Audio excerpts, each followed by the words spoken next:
Bienvenue à cette soirée où nous allons nous interroger sur une grande question. Est-ce que le Québec est à un tournant en matière de violence faite aux femmes? Grand sujet. Cette soirée est organisée par le Centre Justice et Foi en collaboration avec le département des sciences religieuses de l'UQAM. Mon nom est Catherine Caron. Pour ceux qui ne me connaissent pas, je suis rédactrice en chef à la revue adjointe. C'est mon rédacteur en chef qui va rigoler si j'oublie le adjointe par nervosité. Oui, c'est ça. Il y a rédactrice en chef adjointe à la revue Relations. Et donc, cette soirée est dans la foulée du numéro que vous avez vu à l'entrée et que certains d'entre vous ont peut-être déjà parcouru. Je pense que c'est un de nos bons numéros. On en est assez fiers et on a la chance d'avoir deux des auteurs ce soir avec nous que je vais vous présenter dans quelques minutes. Alors, vous imaginez bien, plusieurs d'entre vous savez peut-être aussi que la revue Relations célébrait son 75e anniversaire l'année dernière. Et elle a bien sûr souvent traité du sujet des violences faites aux femmes au fil des décennies. Ce soir, on vous a apporté quelques numéros, des articles où on a un peu traité de ces sujets-là au fil des années. Et bien évidemment, il nous était impossible de ne pas être très fortement interpellés par les mouvements actuels contre les agressions sexuelles dans les universités ou ailleurs dans le milieu du travail. Contre la culture du viol et bien sûr toute la question des femmes autochtones disparues ou assassinées. Ça fait, tout le monde, vous savez, ces choses-là.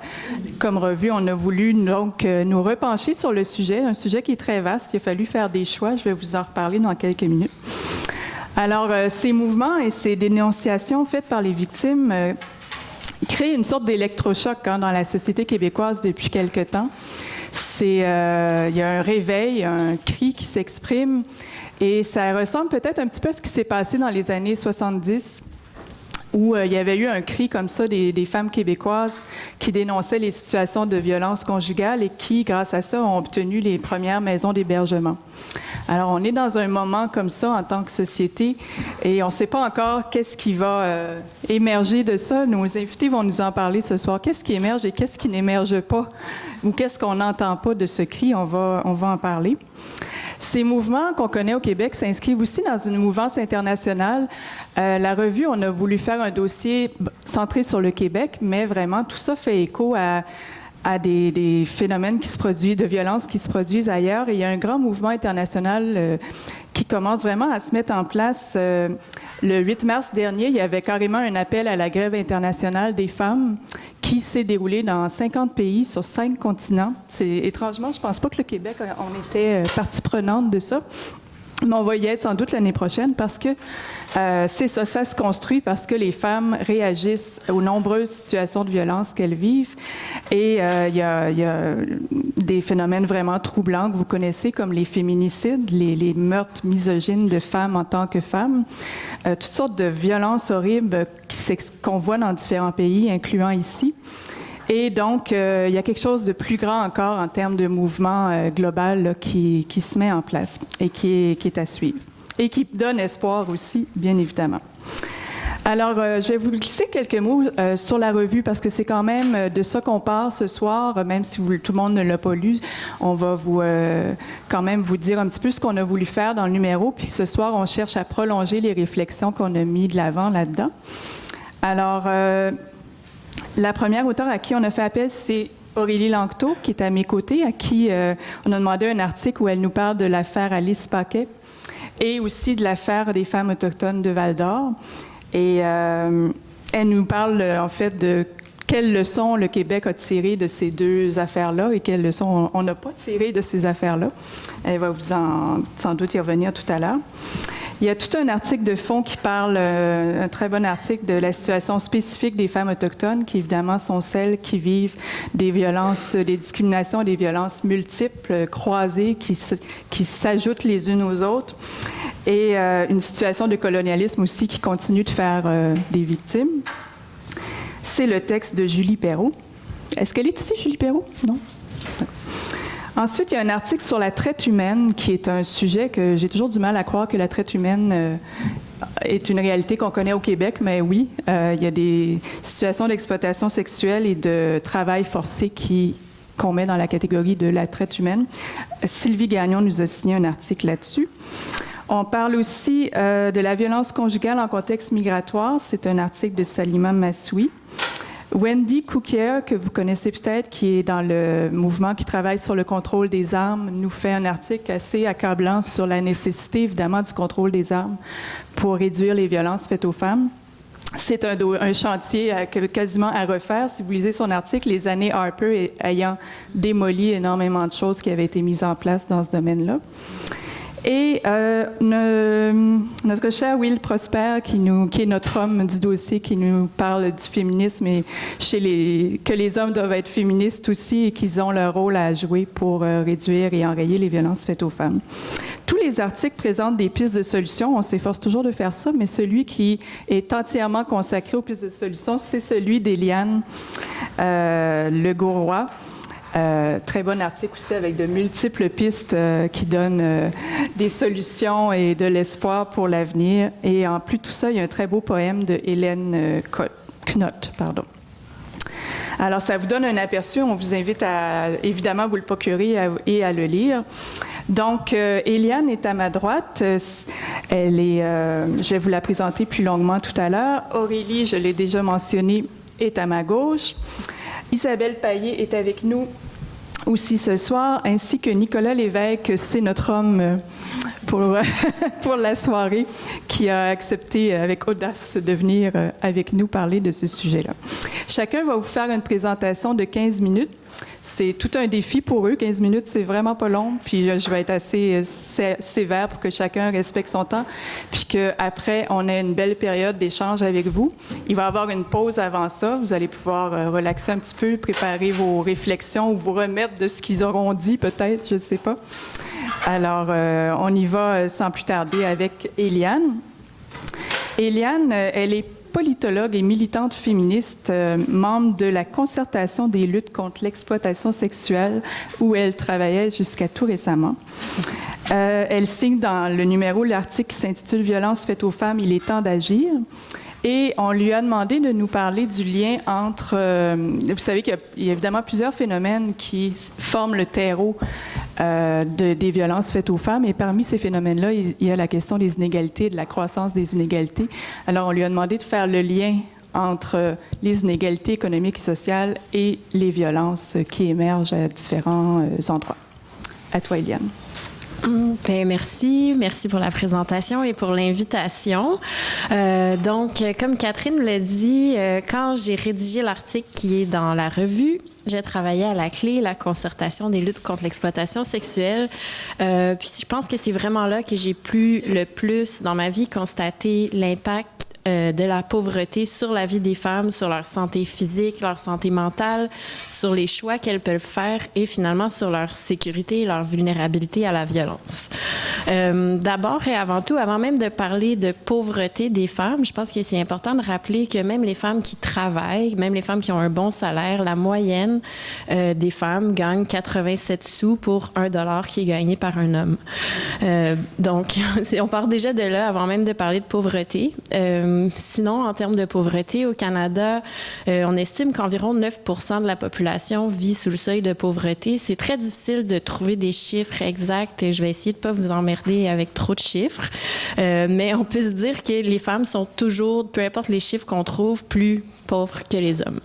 Mais la pauvreté, c'est également... la pauvreté et les différents systèmes d'oppression s'entrecroisent et font en sorte que la réalité est encore pire pour les femmes d'abord, mais elle est encore pire pour les femmes qui vivent d'autres systèmes d'oppression, comme le racisme, le colonialisme, l'handicapisme, etc. Donc, par exemple, les femmes âgées, l'écart se creuse encore davantage avec les hommes. Elles gagnent 59% du revenu des hommes du même âge. Si on se dit que l'ensemble de la population du Canada, c'est environ 9% des gens qui vivent sous le seuil de pauvreté, bien pour les femmes autochtones, ça monte à 36%. Les femmes avec un handicap, 28,4%. Donc, on voit que les systèmes d'oppression, les inégalités que les gens vivent s'entrecroisent avec la pauvreté pour empirer la situation. Donc, ces inégalités systémiques-là, bien, elles vulnérabilisent les femmes à la violence parce qu'elles restreignent les choix qui s'offrent à elles.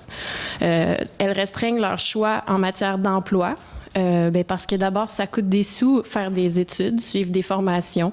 Ensuite, ça coûte des sous avoir accès à un ordinateur, s'habiller propre, faire garder les enfants pour aller à l'entrevue, des fois se déplacer dans une autre ville pour avoir accès à un emploi auquel on n'a pas accès chez nous.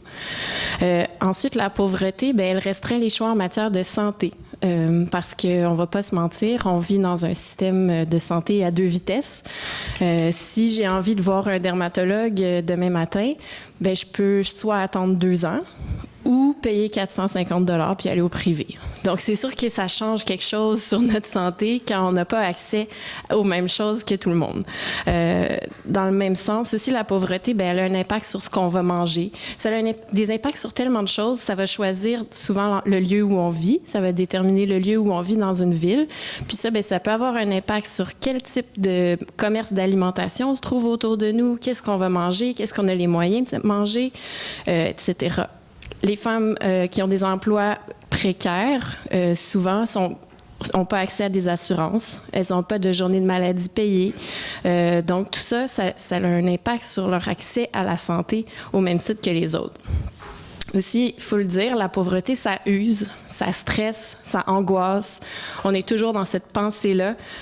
Puis, en plus, on n'a pas nécessairement les moyens d'aller relaxer en se faisant masser ou encore en allant voir un psychologue pour s'aider à aller mieux. Donc, c'est tous des systèmes qui tournent en boucle puis qui s'empirent les uns les autres. La pauvreté restreint aussi les choix des femmes en matière de sécurité. Parce que, comme on le disait, elle détermine le lieu où on vit. On va peut-être pas vivre dans le quartier le plus sécuritaire ou dans l'appartement le plus sécuritaire lui-même en termes de moisissure ou quoi que ce soit. Ça va déterminer nos moyens de transport. Ça va déterminer les jobs qu'on consent à accepter. Une job dans laquelle on ne se sent pas nécessairement en sécurité, pas nécessairement à l'aise, mais si on sait qu'on a un coussin financier, on peut la refuser puis attendre la prochaine. Mais si on est dans la pauvreté déjà, on va peut-être l'accepter tout de suite. De la même façon, moi, si je rentre ce soir puis que j'ai un transfert d'autobus à faire puis je dois attendre 20 minutes sur un coin de rue, il fait noir, je suis pas à l'aise.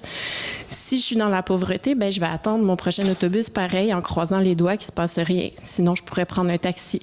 Donc, ça change vraiment les choix puis les options qui s'offrent à nous. Finalement, en restreignant tous ces choix-là, la pauvreté, elle affecte la mobilité sociale des femmes. C'est sûr que c'est plus difficile de sortir de la pauvreté quand on est pauvre, c'est ironique, mais si on a de la difficulté à accéder à des emplois, si on a de la difficulté à prendre soin de nous, si on a de la difficulté à se soustraire à la violence, ça fait des embûches qui sont très difficiles à surmonter pour améliorer notre condition.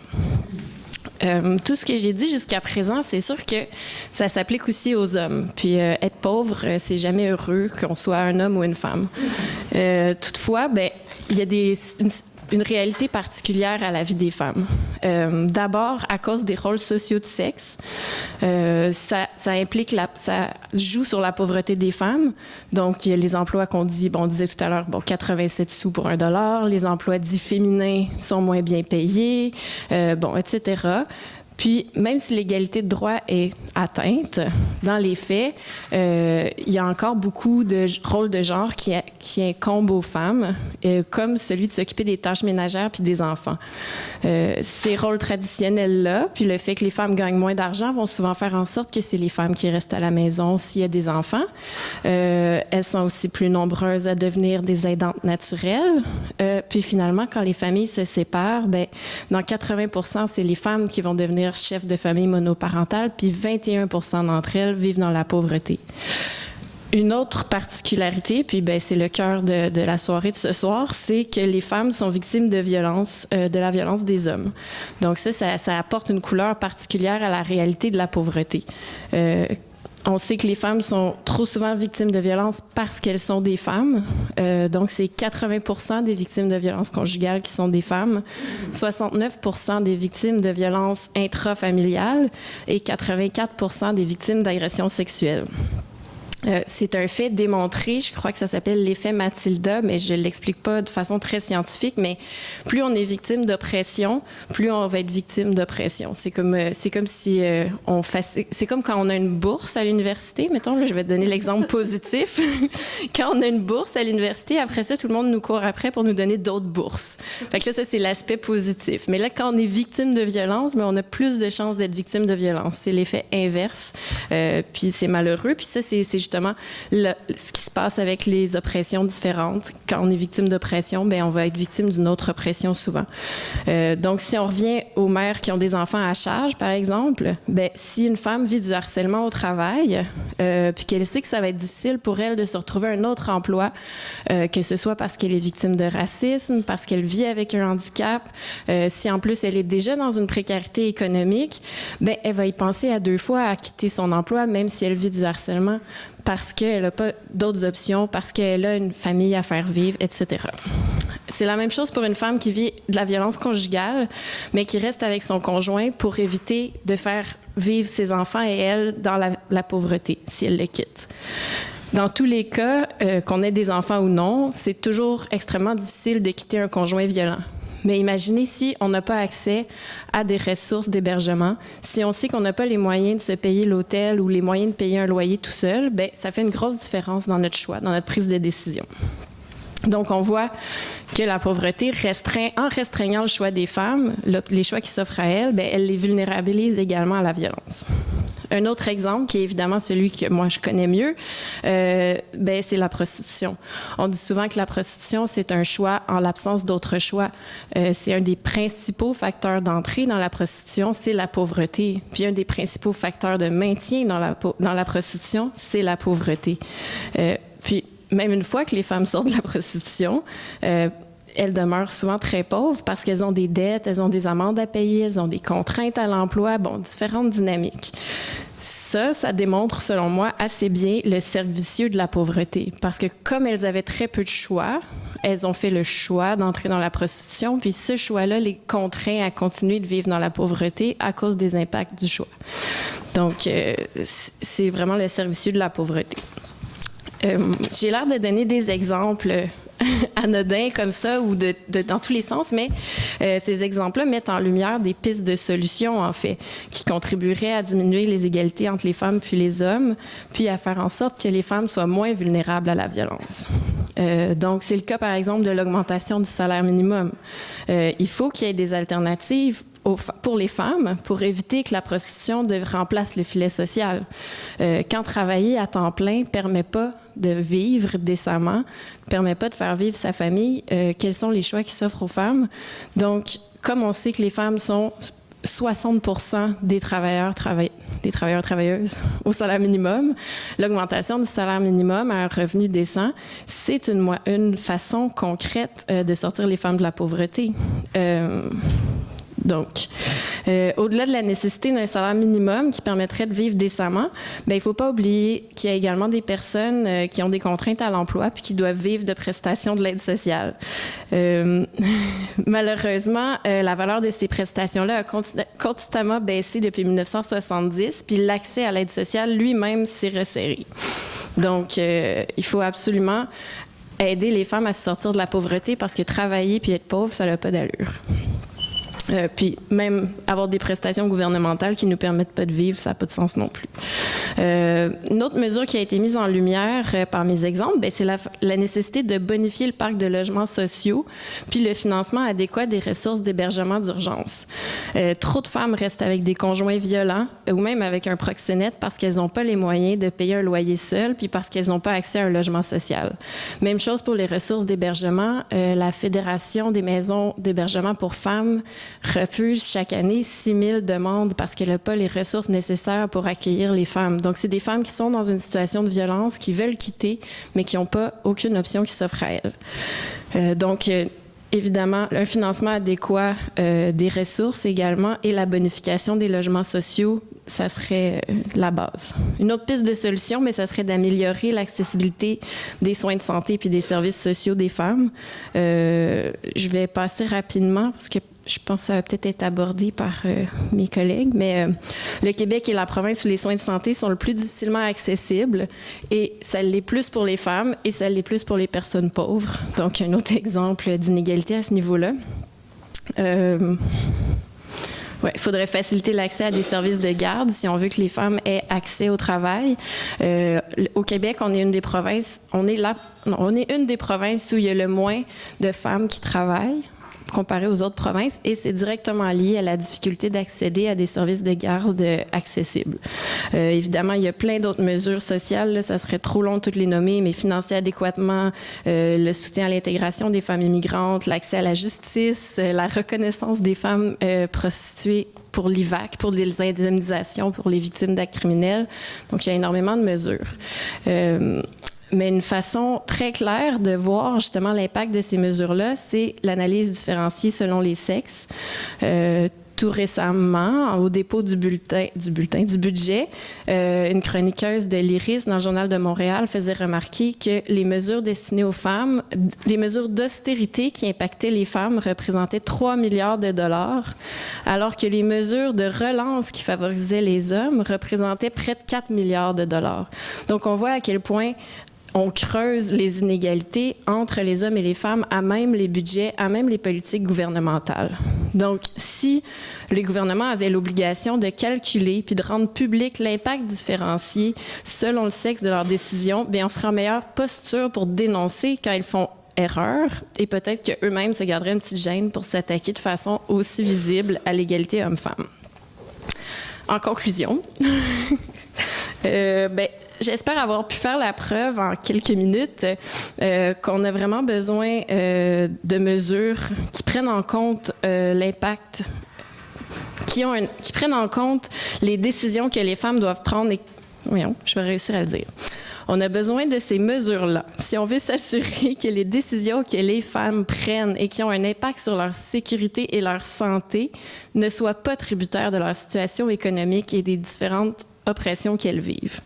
Il y a plus de 20 ans, la Marche du pain et des roses pointait du doigt les mêmes problématiques et réclamait, pour lutter contre les violences que vivent les femmes, des emplois décents, de l'investissement dans les infrastructures sociales et une hausse du salaire minimum. Donc, ça fait 20 ans, les solutions demeurent les mêmes et le refus du gouvernement de les reconnaître et de les mettre en place est une violence symbolique qui vient s'ajouter aux autres. Parce que diminuer les inégalités, c'est un choix politique. Si on ignore les inégalités, comme c'est le cas du dernier budget, petite statistique comique, dans tout le budget, il est mentionné à 2 reprises le mot « inégalité » et à 518 reprises le mot « croissance ». Donc, on voit quelles sont les priorités. Donc, si on les nomme pas, ces réalités-là, si on veut pas les prendre en considération, c'est sûr qu'on peut pas agir sur elles. Oui, on peut faire des mesures, des plans d'action, des stratégies, puis aider à la pièce différentes catégories, mais s'il n'y a pas de volonté politique claire d'agir sur les inégalités, bien, elles vont continuer de se creuser. Juste 2 petits exemples rapidement de à quel point c'est vraiment juste une question de volonté politique. Ce qui manquait en 2011 à la couverture des besoins de base des plus pauvres de tout le Québec correspondra grosso modo à l'augmentation de la rémunération des médecins depuis 2009. Donc, ça a été réalisé en pleine restriction budgétaire. On a décidé d'augmenter le salaire des médecins, mais avec ça, on aurait pu augmenter le seuil de vie de tous les plus pauvres du Québec. Sinon, pour le logement social, on parle de 11 % du parc locatif au Québec. Le FRAPRU demande la création de 50 000 logements sociaux. On lui en a donné 3 000 au dernier budget. Ce n'est pas une demande farfelue que de demander 50 000 logements sociaux. Au Québec, on a 11 % de notre parc locatif qui est du logement social. Au Danemark, c'est 51 %. Aux Pays-Bas, c'est 75 %. Donc, on fait vraiment piètre figure. Donc, c'est bien beau faire des plans d'action, des stratégies, mais si les femmes n'ont pas d'emploi décent vers lesquels se tourner pour ne pas entrer dans la prostitution ou pour en sortir, si les femmes n'ont pas d'endroit où aller quand elles veulent quitter un conjoint violent ou se soustraire à la violence d'un membre de leur famille, si les femmes continuent d'être mal payées et de ne pas avoir accès à la mobilité sociale, bien, c'est des vœux pieux, toutes ces mesures-là. Donc, oui, il faut faire diminuer la violence, mais il faut nécessairement que cela s'accompagne aussi d'autonomie économique pour les femmes.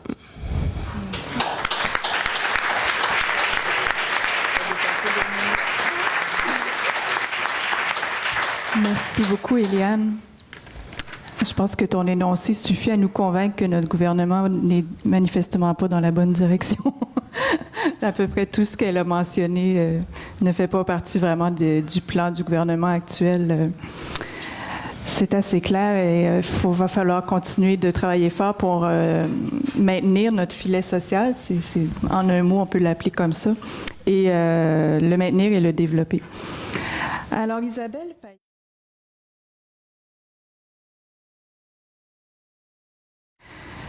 Alors, cher Nicolas, pas facile de suivre après ça avec un angle sans doute assez différent, mais qui porte qui est pas sans lien sur le rôle des hommes et aussi la culture dans laquelle on vit tous et qui porte une violence en elle, une tendance à la marchandisation des femmes et à la banalisation de la violence. Alors, à toi la parole.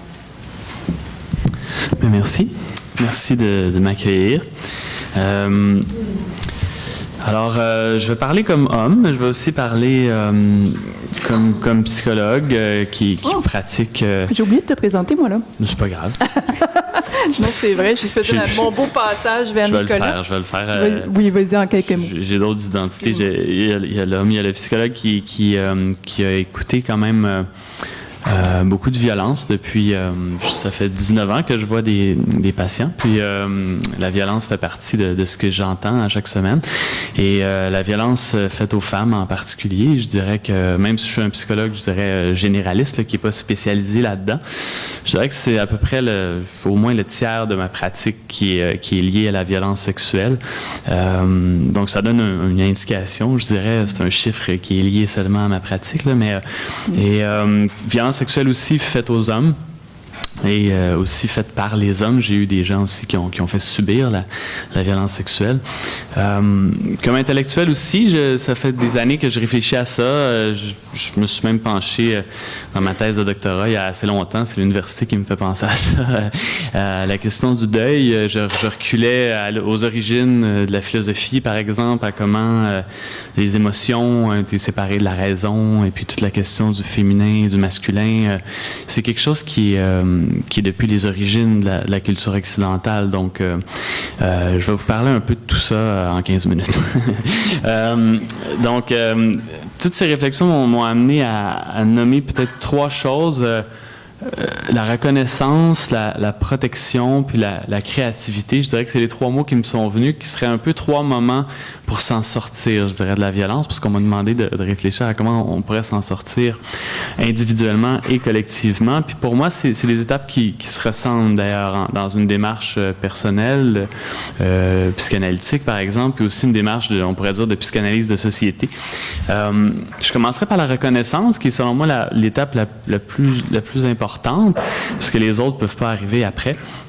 Je pense qu'au niveau individuel, on comprend très bien que la reconnaissance d'une violence subie ou d'un abus, tout commence par là. Je pense que le déni fait des ravages épouvantables autant au niveau individuel que social. Et collectivement, la reconnaissance de ce qu'on appelait tout à l'heure la violence structurelle aussi est une chose très importante. Ce que les hommes peuvent faire d'ailleurs, c'est participer entre autres à cette reconnaissance de la violence qu'ils portent en eux. Qui vient souvent de leur histoire personnelle, mais aussi, je dirais, de leur inscription dans une société violente. Et donc, la violence qui les traverse vient de leur histoire et aussi de l'histoire avec un grand H, on pourrait dire. Et de reconnaître ça, c'est déjà là, je dirais, amener la question sur un terrain intéressant, c'est-à-dire qu'on lutte tous contre une certaine violence qui nous dépasse. Et on pourrait la nommer la culture du viol. Je pense que c'est une bonne expression. Culture aussi du harcèlement. Je pense que c'est un mot qui est porteur. Et étymologiquement, ça vient de la herse. C'est un outil agricole qui a tendance à niveler tout, c'est-à-dire à couper tout ce qui dépasse. Hein. Puis donc, l'expression d'harcèlement fait allusion à ce que j'appellerais une monoculture, c'est-à-dire que la culture du viol serait une sorte de monoculture aussi, au sens où c'est la violence du même, hein, c'est-à-dire que tout doit être semblable, tout doit être objectifié, et donc toutes les différences sont nivelées. Et il me semble qu'avec cette idée de harcèlement, on réunit plusieurs causes, hein, c'est-à-dire qu'on pense tout de suite à l'analogie, je dirais, agricole, donc à une sorte d'écologisme qui serait lié aussi à un féminisme, c'est-à-dire que c'est une monoculture aussi liée, je pense, à la cause autochtone aussi. Je pense que à toutes les différences, et je lirais même le féminisme, l'écologisme, la cause autochtone aussi au souverainisme d'une certaine façon, parce que la monoculture marchande et capitaliste a tendance à justement amener toutes les cultures vers une seule culture, hein, la culture du même. Donc, il y a plusieurs causes, je dirais, qui pourraient se retrouver autour de cette reconnaissance qu'on vit une culture du harcèlement. Évidemment, depuis toujours, mais on pourrait dire en particulier depuis une certaine radicalisation du capitalisme. Toute cette idée je dirais de la violence du même. Il y a une phrase dans le dossier qui est très belle de la poète Hélène Knott qui dit parce que j'ai l'impression que tes yeux font une courbe autour de moi. Donc c'est très beau. C'est aussi l'idée qu'on n'est pas capable de voir les femmes au singulier d'une certaine façon, qu'on les voit en série, qu'on les voit comme objets. Et je pense que c'est vrai du monde aussi en général. On a tendance à voir la marchandise et non pas à voir aussi le réel dans le beau sens de ce mot-là. Je pense que, donc, on peut dire qu'aux agressions non dénoncées au sens individuel, on pourrait aussi parler d'une vaste agression non dénoncée au sens collectif. C'est-à-dire que je pense qu'il faut la dénoncer aussi, en même temps. Il y en a plusieurs en même temps, en fait. Parce que la violence, c'est un peu comme une patate chaude. C'est-à-dire que quand on la porte, on a tendance à la donner. Et donc, quand on la subit, il y a des bonnes chances qu'on la transmette d'une certaine façon. Et donc, la première chose, c'est de reconnaître qu'on la porte. Je pense que déjà là, on avance beaucoup sur ce terrain-là. Une autre chose qui me semble importante après la reconnaissance, il y a la question de la protection. Hein. Tantôt, j'ai entendu le mot protéger. Il faut protéger les enfants, il faut protéger les femmes, il faut protéger les pauvres aussi, les plus vulnérables. Il faut protéger les différents, il faut protéger les marginaux. Dans le dossier, on parle beaucoup aussi de protéger les immigrants, par exemple. Et donc, protéger peut-être les plus vulnérables. Et je pense que dans ma pratique de psychologue, par exemple, il y a toute cette idée de créer une sorte de... Tous les gens qui ont vécu des traumas vont avoir besoin d'une part de reconnaissance et aussi, je pense, d'une sorte d'enveloppe, hein, de cocon, de créer aussi, de recréer une sorte de sécurité. Je prendrais l'analogie médicale peut-être d'une fracture qui a besoin d'un plâtre à un certain moment. Et je pense que au niveau social, on peut voir aussi que la société, à travers différentes institutions, essaie de créer cette protection-là, souvent de façon malhabile, mais je pense que justement, c'est important de voir comment on pourrait mieux protéger. Je pense évidemment à la DPJ, qui est une protection de la jeunesse. Je pense à l'IVAC, la protection des victimes d'actes criminels. Mais je pense à différentes institutions. Il y a les centres d'hébergement. Mais je pense plus largement que ça. Puis le fait qu'on soit dans une université, ça me fait...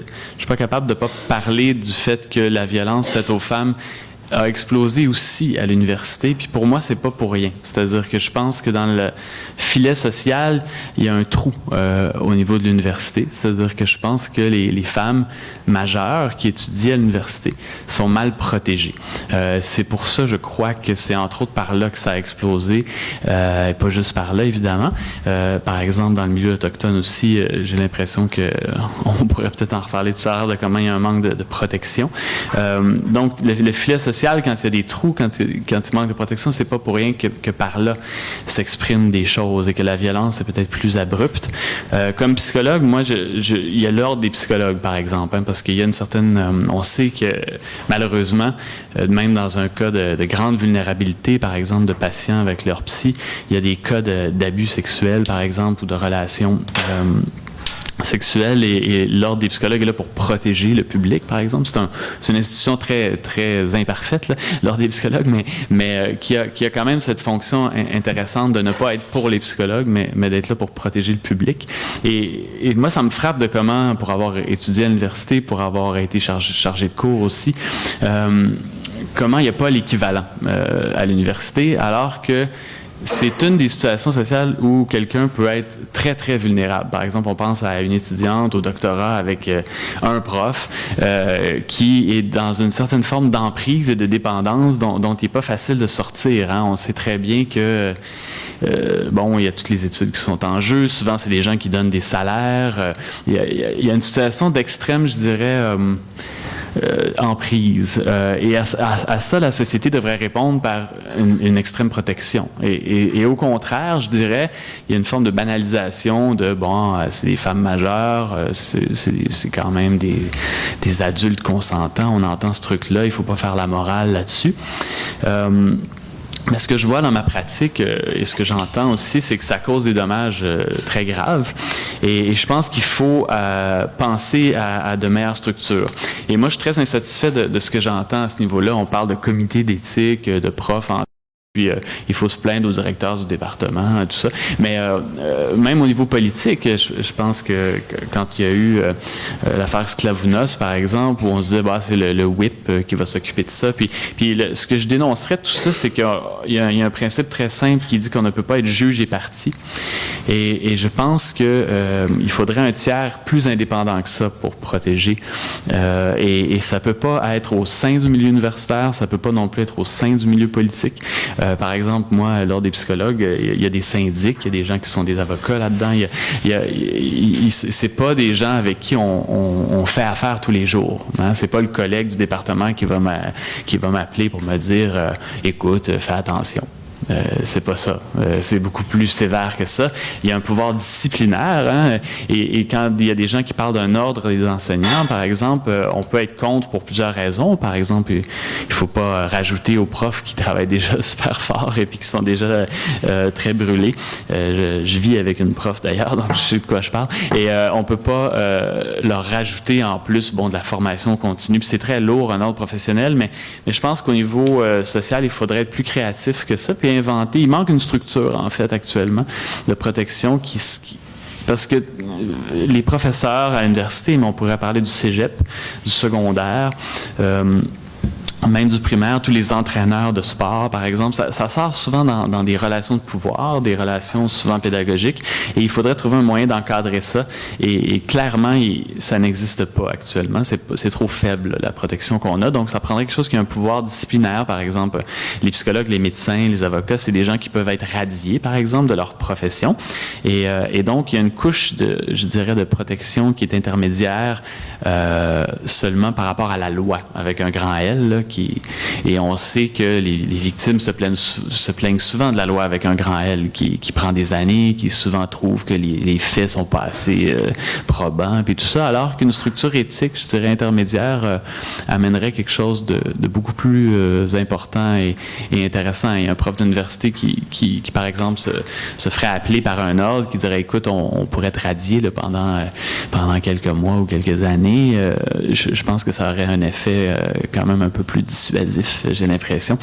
Et suite à ça, cette institution-là pourrait s'occuper aussi pas seulement d'un pouvoir disciplinaire, mais aussi d'être un pont, un relais pour aider les victimes et aussi former, je dirais, aussi un certain milieu pédagogique qui en aurait grand besoin.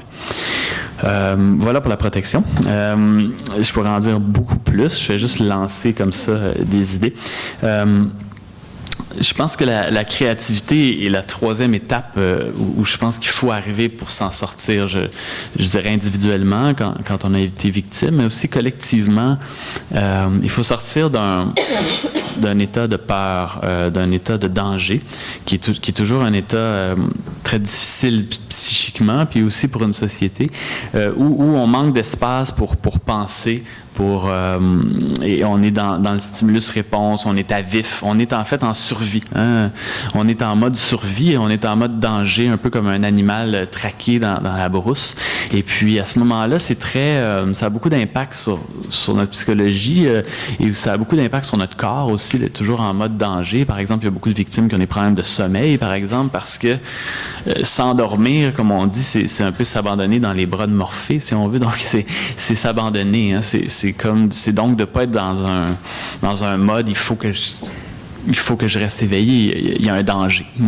Et donc, la sécurité peut amener tranquillement un état où il est possible de retrouver une certaine créativité, un certain abandon, une certaine relation de confiance aussi, parce que c'est ça qui est brisé aussi avec la violence. Et quand il n'y a pas de confiance, quand il n'y a pas d'abandon, ben, c'est très difficile de s'en sortir. Hein. On vit pas, on survit. Et je pense que comme société, il faut sortir de la survie puis aller vers quelque chose comme la vie aussi. C'est ce qu'on souhaite à tout le monde individuellement, puis c'est ce qu'on souhaite à toutes les collectivités également. Je pense que tout ça, ça demande entre autres des hommes aussi d'être plus conscients de toutes ces choses-là, puis de participer à... Tu sais, il y a eu la révolution tranquille dont on parle beaucoup. Celle dont on parle moins, c'est la révolution, je dirais, des genres, c'est-à-dire celle qu'on vit, celle de ma génération, je dirais, puis celle de la génération qui me suit. Évidemment, ce qui est très intéressant, c'est de voir que moi, je vois beaucoup de gens de mon âge qui ont des enfants, qui vivent des couples très différents, qui éduquent leurs enfants très différemment, qui ont un respect des femmes aussi qui est très différent. Et ce qui est très drôle, c'est qu'on dit socialement, finalement, que c'est une génération qui n'a rien fait socialement, politiquement. Et donc, ce qu'on voit, c'est que quand on révolutionne les genres, on fait rien. C'est un peu ça qu'on dit socialement. Donc, quand on a une pancarte dans les mains, puis qu'il y a quelque chose de très viril qui se passe là, et puis qu'on change des structures sociales, ça va dans les livres d'histoire, puis ça, on dit qu'on est quelqu'un d'engagé, mais quand on fait les lunchs, pas vraiment. C'est pas quelque chose qui est, dont on parle dans les livres d'histoire, disons. Donc, il y a là quelque chose d'une espèce de méchant tour de l'histoire là, qui se joue à ce niveau-là. C'est-à-dire qu'il y a une révolution majeure qui se passe. Moi, je pense que c'est très récent dans l'humanité qu'il y a des couples comme ça, qu'il y a des familles comme ça, qu'il y a des relations. Puis on pourrait parler de toute la révolution des genres aussi, avec toute la question homosexuelle et puis des trans et tout ça. Mais bref, il y a une grande révolution qui se passe. Puis je pense qu'une des choses à faire, c'est de la valoriser, tout simplement. Puis si on veut que les hommes y participent, je pense que les hommes ont besoin de ça. Là, si je les généralise, il ne faut jamais faire ça, mais je vais le faire. Souvent, le bon truc, si vous voulez que les hommes participent plus, c'est de leur dire qu'ils participent à l'histoire, justement, parce que les hommes ont peur de mourir en général. Donc, ils ont besoin de se faire dire qu'ils vont laisser une trace. Puis, donc, on peut leur dire qu'ils vont laisser une trace s'ils participent à cette révolution, qui est une grande révolution. Et qui est notre évolution actuelle. Le monde a évolué. Je pense que après ça, on va pouvoir rebrancher les autres révolutions à ça. C'est-à-dire qu'il va y avoir un retour du politique au sens plus classique, je dirais. Probablement avec des partis politiques, puis tout ça, il y a quelque chose qui s'organise actuellement, mais je pense qu'il ne faut pas dévaloriser aussi ce qui s'est passé, puis ce qui se passe tous les jours dans les maisons, dans les écoles et tout ça, et par exemple dans les bureaux de psy, que l'intime est aussi politique, et ça, je pense qu'il faut le rappeler, et le rappeler, parce que c'est pas quelque chose qui va partir. L'intime doit rester important. Et donc, il faut faire attention quand on parle de changer la société, pour moi, c'est aussi ça. On la change au singulier et on la change dans l'intimité. Et c'est aussi important que de bâtir un gros barrage électrique, par exemple, ou quelque chose comme ça, qui est une très bonne idée. Mais je pense que d'aimer ses enfants aussi, c'est une bonne idée. Donc, je vais m'arrêter là, mais je crois qu'on va continuer la discussion ensemble tout à l'heure.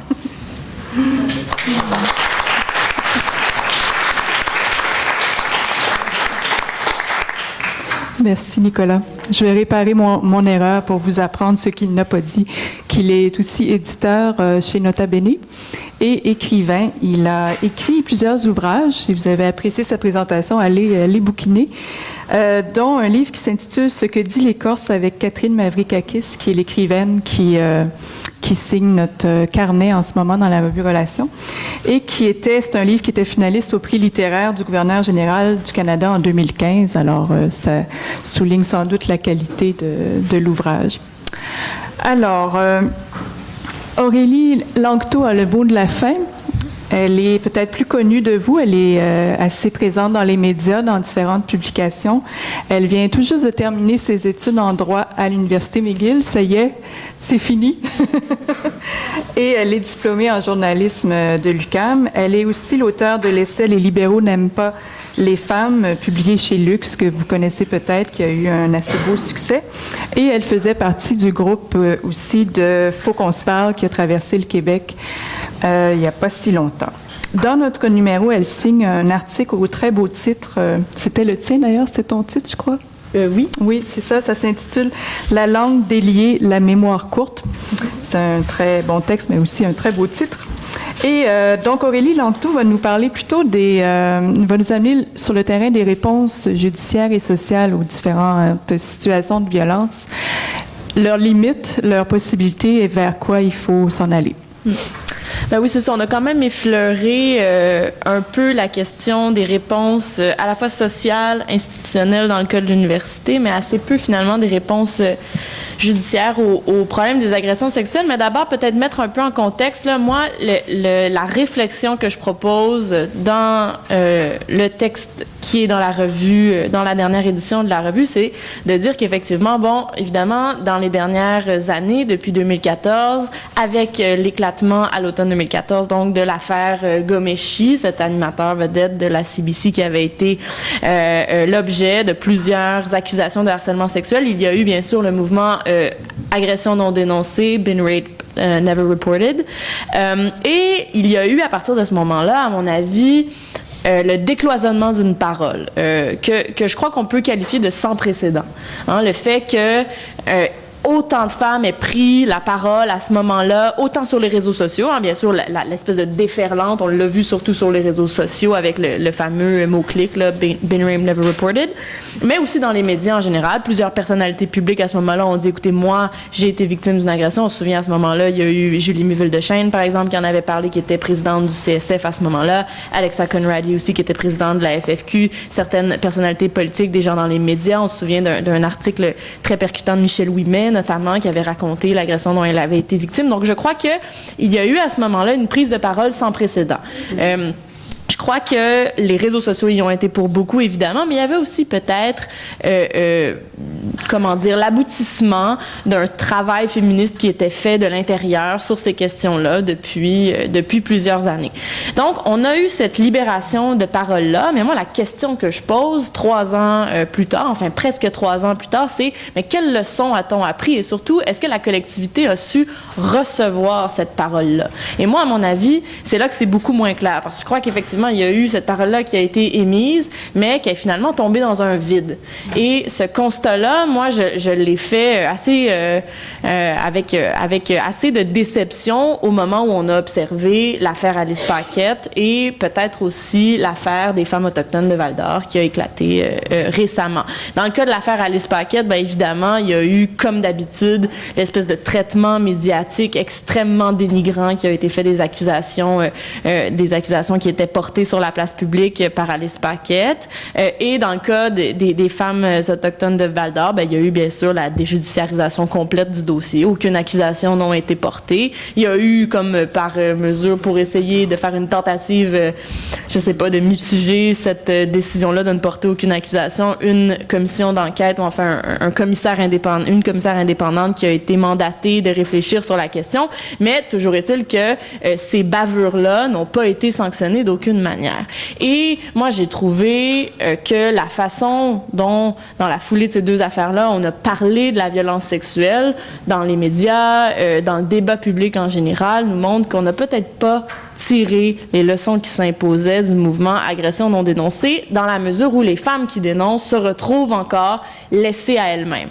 Alors là, par exemple, je crois qu'il faut distinguer 2 choses. Puis moi, j'en suis venue à me dire que le problème dans la réponse du public ou de la collectivité aux questions, aux dénonciations qui sont faites, c'est comme s'il y avait une espèce de mélange des genres qui s'opérait. C'est comme si on plaçait la solidarité qu'on a à l'égard des victimes à la remorque de ce que disent les tribunaux des allégations qui sont faites ou ce que disent les médias à partir de ce qu'ils couvrent des tribunaux. C'est comme si le public se sentait l'obligation d'adapter sa réaction au déroulement du procès. Alors qu'au fond, on devrait bien voir qu'il s'agit de deux choses très différentes. Hein? Ce que disent les tribunaux, les juges sont appelés à se prononcer sur la preuve qui leur est soumise. Évidemment, ça a une certaine valeur. Là. L'examen qui est fait, il est rigoureux, il est important. Toujours est-il que ça ne devrait pas moduler à ce point-là la réponse que la collectivité devrait avoir à l'égard de la victime. Si on s'occupe d'une femme qui dénonce, ça ne veut pas dire qu'on méprise la présomption d'innocence. Ça veut juste dire qu'on recueille la parole d'une femme qui dit avoir souffert d'une agression. Et moi, notre incapacité à faire cette distinction-là, je la trouve excessivement problématique. Alors, il y a deux choses. Premièrement, il est vrai que pour le traitement judiciaire des agressions sexuelles, on pourrait faire toute une série de réformes. Certains parlent de réforme des règles de preuve pour faire en sorte que les victimes soient un peu moins malmenées en cours. Il y a certaines personnes qui proposent aussi de restreindre la publicité des procès pour agression sexuelle en protégeant davantage, par exemple, l'identité des plaignantes.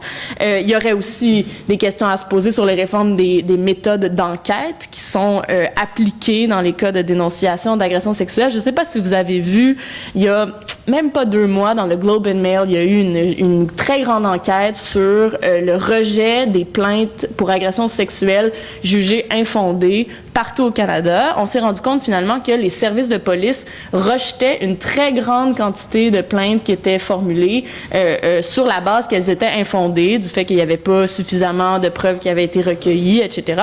Ça ne nous dit rien sur la véracité des événements. Simplement, on se rend compte que les enquêtes sont généralement, sont souvent incapables de constituer une preuve suffisante à porter des accusations. Et fait intéressant, on se rend compte à quel point il y a des disparités entre les différents services de police, ce qui nous dit qu'il y a très peu d'uniformisation quant aux méthodes d'enquête et d'interrogatoire qui sont employées, ce qui donc suggère aussi que peut-être, parfois, on en échappe dépendamment de la sensibilité des policiers qui sont devant nous. Et je pense que sur le point précis des mesures d'enquête, on peut aussi mentionner rapidement la conclusion à laquelle en était venue Maître Fanny Lafontaine, la commissaire qui avait été nommée pour faire la lumière sur les événements de Val-d'Or, qui disait c'est impossible. Évidemment elle dit bien sûr que l'enquête n'a pas pu mener au dépôt d'accusation parce que c'est impossible de rassembler une preuve qui est déterminante ou qui est suffisamment substantielle si on ne tient pas compte du contexte social qui est particulier aux questions des femmes autochtones, si on ne tient pas compte du racisme systémique qui légitime les violences qui sont faites aux femmes autochtones. Donc, c'est de dire que, sur le front judiciaire, il y a énormément de choses qui peuvent être faites. Bon, il y a d'autres choses aussi. Encourager la formation continue auprès des juges pour qu'ils soient bien au fait des critères applicables dans leur délibération sur les affaires d'agression sexuelle. Là, on a encore eu une bavure à ce niveau-là très récemment avec ce juge de la Nouvelle-Écosse qui a acquitté un chauffeur de taxi qui avait vraisemblablement agressé une fille inconsciente sur sa banquette arrière. Il a appliqué les mauvais standards de preuve, a acquitté l'accusé et ensuite a été destitué, en fait, a été obligé de remettre sa démission. Donc voilà pour le volet judiciaire. Évidemment, je prétends pas du tout faire un survol exhaustif. Le droit criminel et pénal, ce n'est pas du tout ma spécialité. Mais toujours est-il que ça donne quand même une certaine idée.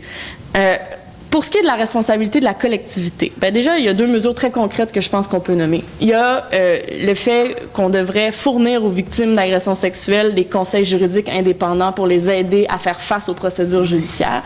Ça, on n'en parle jamais, mais les femmes ne bénéficient pas de ce soutien-là systématiquement. Et puis, rappelons, ça aussi, c'est généralement un peu oublié, la couronne, elle n'est pas là pour représenter les victimes. Hein. Elle représente l'application de la règle de droit. Ce qui fait en sorte qu'elle ne donne pas de conseils juridiques aux femmes qui portent plainte. Et souvent, ces femmes-là, donc, sont très peu préparées au moment où elles sont confrontées aux procédures judiciaires, ce qui fait en sorte qu'elles peuvent se contredire plus facilement, elles sont pas préparées psychologiquement, etc. Et ça peut donner des ratés un peu dommageables. C'est d'ailleurs à peu près ça qui s'est passé dans le cas de l'affaire Ghomeshi. Hein. Clairement, ces femmes-là n'avaient pas été très bien conseillées, elles se sont parlées entre elles, ça a entaché la preuve, blablabla. Bon. Il y a aussi le fait qu'on devrait s'assurer que les femmes qui dénoncent ont accès à des ressources de l'accompagnement psychologique et social adapté aux accusations qu'ils mettent de l'avant. Ça, donc, c'est peut-être à l'échelle de l'intervention individuelle. Je pense qu'il faut aussi porter un regard très sérieux sur la façon dont nos politiques publiques ont un impact sur la violence faite aux femmes. Eliane le disait très bien tout à l'heure, la pauvreté chez les femmes ou la précarité économique est un des facteurs qui fait en sorte que c'est le plus difficile pour elles de s'extirper des situations de violence, parce que qui dit pauvreté dit souvent situation de dépendance économique, choix évidemment limité pour aller chercher certaines ressources. Or, on sait que présentement, les mesures, les investissements dans les infrastructures sociales sont en déclin. Les femmes sont les premières à en faire les frais.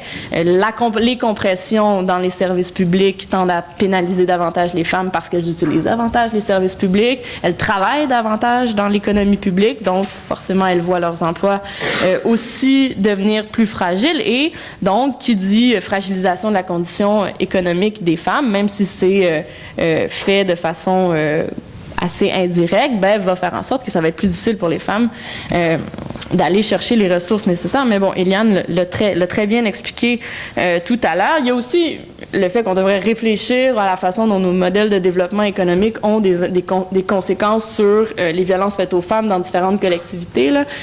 On a parlé tantôt de la question sur les réserves autochtones, mais je crois qu'il faut aussi parler de l'impact sur la violence faite aux femmes des grands projets de développement extractif dans le nord du Québec, comment ça s'accompagne souvent de l'augmentation de la traite prostitutionnelle, des situations de dépendance économique des femmes, donc aussi de l'augmentation de l'occurrence par exemple, de voies de fait commis en contexte conjugal, l'augmentation des agressions sexuelles.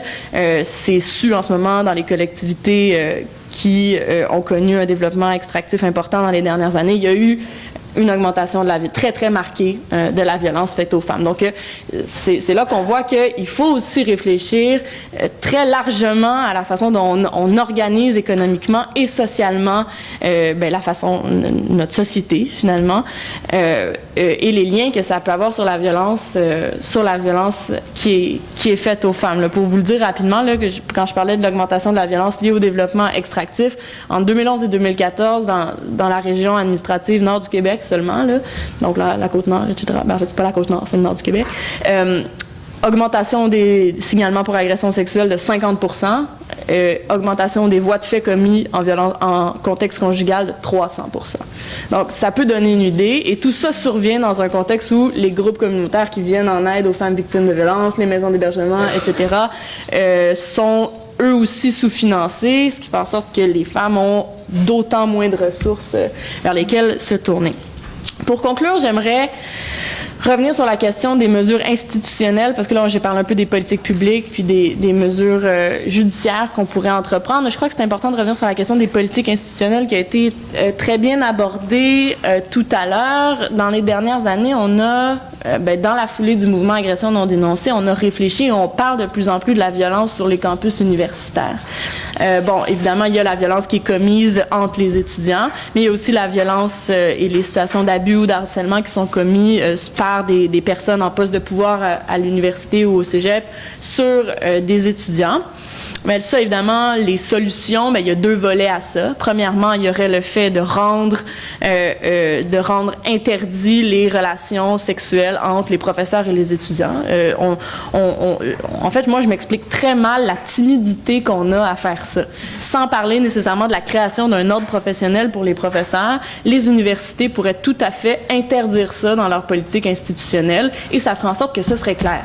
Il n'y aurait pas d'affaire de délibérer entre collègues sur un conseil d'éthique sur c'était-tu correct ou oui, non. Si tu dis que c'est interdit dans un contexte professionnel de relations étudiant-professeur, si ça survient, c'est donc interdit. Et moi, je comprends pas du tout, en fait, pourquoi est-ce qu'on hésite à faire de ces gestes-là des infractions, alors qu'il y a plein d'autres contextes professionnels où il y a effectivement un rapport de pouvoir qui peut exister, où ces relations-là sont interdites, et puis on le remet pas en question. Là. C'est le cas de la relation médecin-patient, par exemple.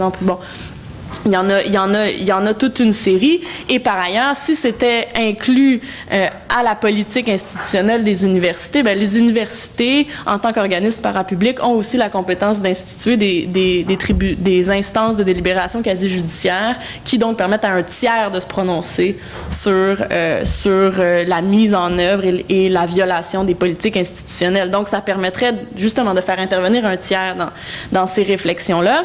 Et pour ce qui est de l'arbitrage des infractions ou des agressions qui pourraient être commises entre étudiants, ben, je pense que la mise en place d'une procédure claire de plainte et d'accompagnement pour les victimes est très importante. Nous, à McGill, on l'a fait. Ça a été mis en application et ça a été d'ailleurs porté, je dis nous, parce que ça a été porté par un comité d'étudiantes en droit dans les dernières années avec qui j'ai travaillé un peu. Ça a été mis en place. C'est une procédure officielle de plainte et il a été spécifié et dit d'entrée de jeu que l'important dans ces situations-là, c'est de ne pas mettre l'accent sur les sanctions, mais de bien mettre l'accent sur l'accompagnement de la victime. De dire que l'idée, c'est pas de dissuader par la peur de la punition, mais c'est bien d'envoyer un message clair que les femmes, s'il y a un événement déplorable de violence qui survient, elles ne seront pas laissées à elles-mêmes là-dedans. Ça vient tout juste d'être mis en œuvre. Je peux pas vous dire les résultats que ça aura, mais à tout le moins, je pense que ça a le mérite d'envoyer un message clair. Donc, je m'arrêterai là-dessus. On aura l'occasion, j'imagine, d'y revenir pendant la discussion. Merci.